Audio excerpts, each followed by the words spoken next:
Lord, you're not going to believe this. Look who just dropped in. He came right over my head. He's over there at the Ponderosa. I hope you can see him. You see him? You see his head? He flew right over me. And Ginger. Ginger told me he was over there. Ginger, well, she told me he was up in the sky. He flew right over our heads. He went right over there, and now look. Let's see where he went.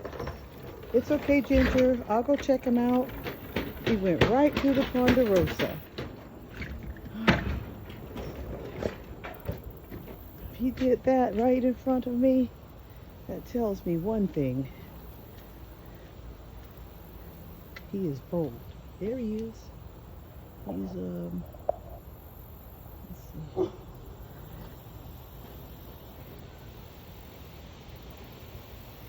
There's a tree. He's on a, let me see if I can make it large enough for you to see him. There he is. See him? He's right there. He didn't go anywhere. He hasn't gone anywhere. He's just waiting. He's probably waiting for me to go back inside. This just tells me one thing. I really need to put some more fishing line across the Ponderosa. Yep. Yeah. So you see that he's not afraid. There's a look. He might take to flight. Oh no. No. He's still there.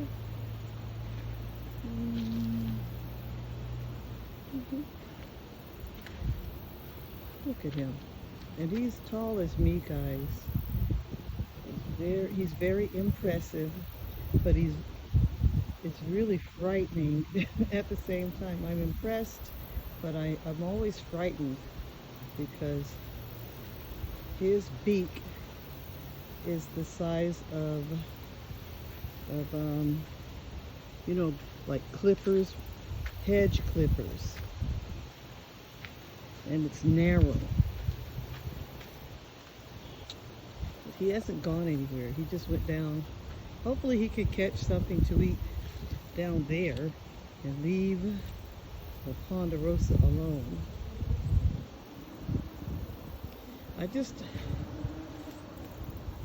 I often wonder why he doesn't come and grab up some of these snakes around here. I know he can do it.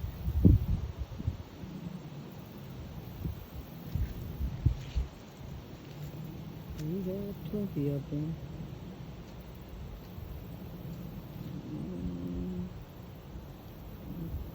A little closer.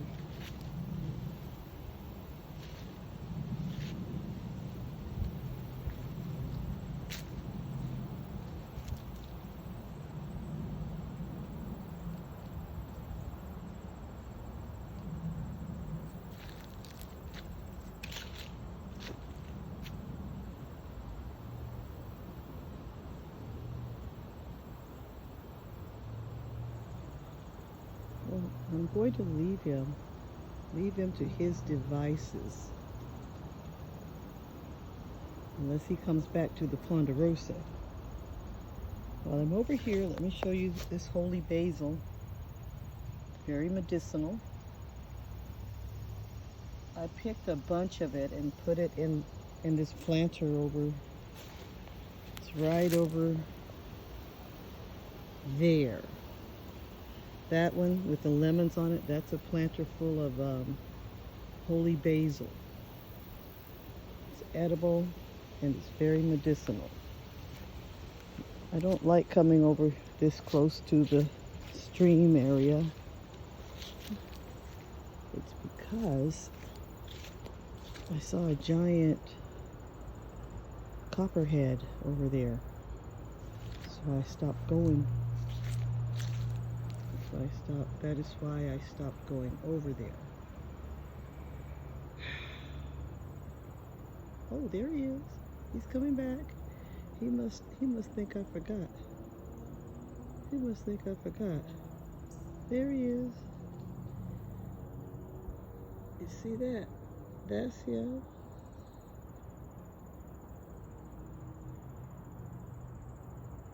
I see ya. I see you.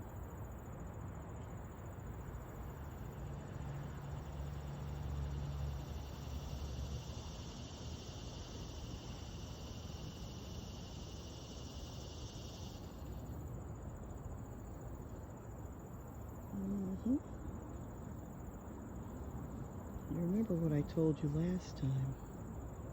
Once upon a time, he was stuck. He was in the Ponderosa, but he was definitely stuck in the fishing line. And I had to cut him loose. And he just stood there and let me, as though to say, well, get on with it. Cut me loose. But if he jumps into the air and flies this way, I'm running. You know that.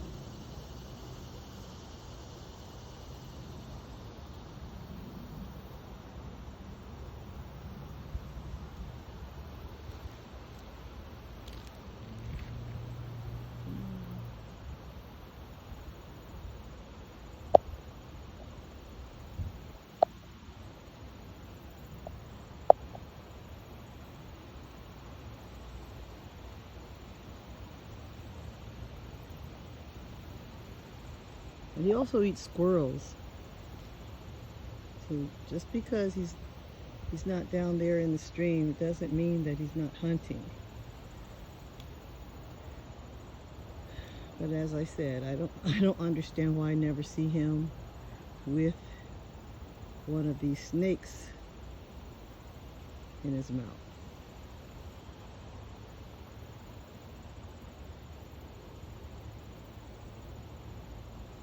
I might just leave him out here to his devices. Just look. Like I said, as you can see, he's not afraid. He's not scared.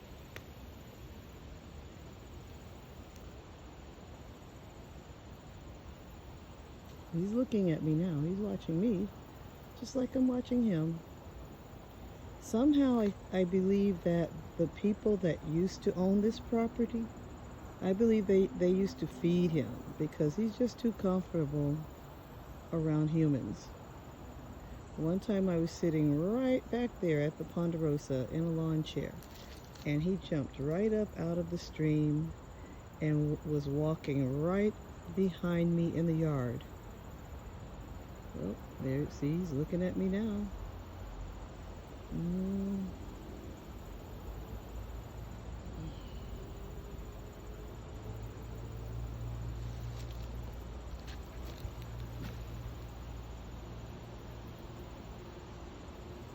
Ooh, Lord, do you see that?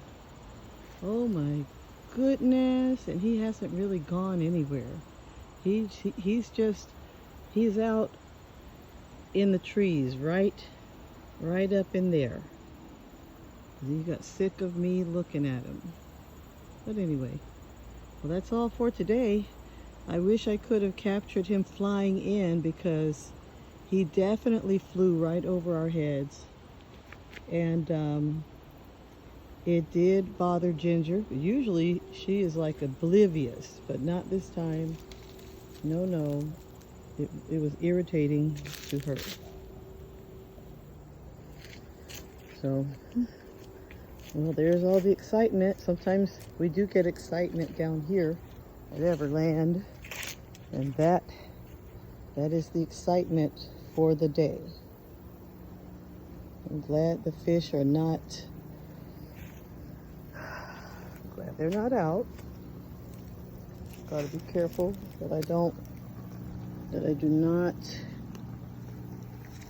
encounter a snake. I like to shake this pump a little bit because sometimes Sometimes the weeds or the plants that are growing under the water, sometimes they clog it. So I find that if I take the cord and I shake it a bit, I try not to pull it all the way out of the water. And look, and then they come up and they start eating whatever has come off of the pump. And then it helps because then the stream that I put on this ponderosa, the water flows more freely. Okay, and I'm working on that. I did cut that down a little bit, but I have to do it in increments because we had so much rain and it grew so fast and large, and that is a haven for snakes. So let me get out from over here. Yeah, I'm glad you were able to see that great blue heron again. Okay, I'll show you these. These get giant as well. See that? Get closer up on him. Oh, there he goes. We get these giant green, I guess I don't know what they're called, but anyway, they're giant. They get really huge and they put webs everywhere. There's one. And I really don't mind, except for if they should put a web in the walkway. And I try to, I like try to go like this in front of me just in case there's a web that I don't see. And also, their webs are very strong. Well, and there's the orchard. All right. Well, thank you for looking at that with me. Thank you for sharing that with me. I appreciate you guys. And until next time, as we always say, stay prayed up and stay sprayed up.